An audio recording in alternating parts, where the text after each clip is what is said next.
أعوذ بالله من الشيطان الرجيم.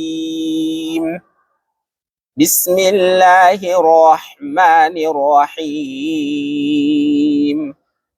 وآتاكم من كل ما سألتموه وإن تعدوا نعمة الله لا تحصوها إن الإنسان لظلوم كفار.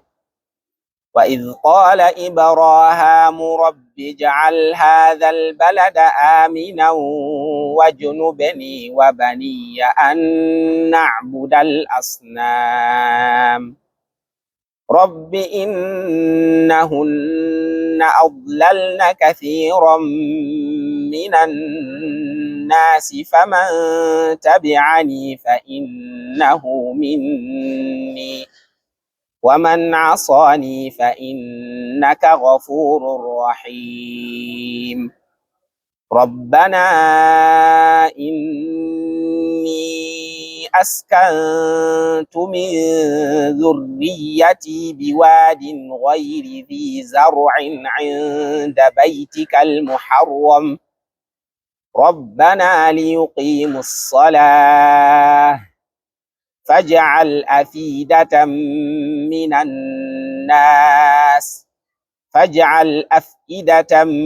من الناس تهوي إليهم وارزقهم من الثمرات لعلهم يشكرون.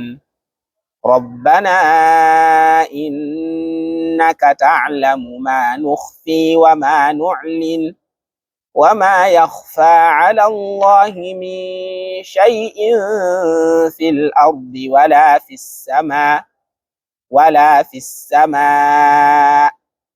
الحمد لله الذي وهب لي على الكبر إسماعيل وإسحاق إن ربي لسميع الدعاء. رب اجعل لي مقيم الصلاة ومن ذريتي ربنا وتقبل دعاء.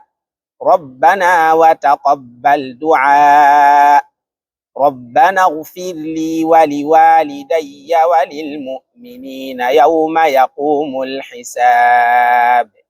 ولا تحسبن الله غافلا عما يعمل الظالمون إنما يؤخرهم ليوم تشخص فيه الأبصار.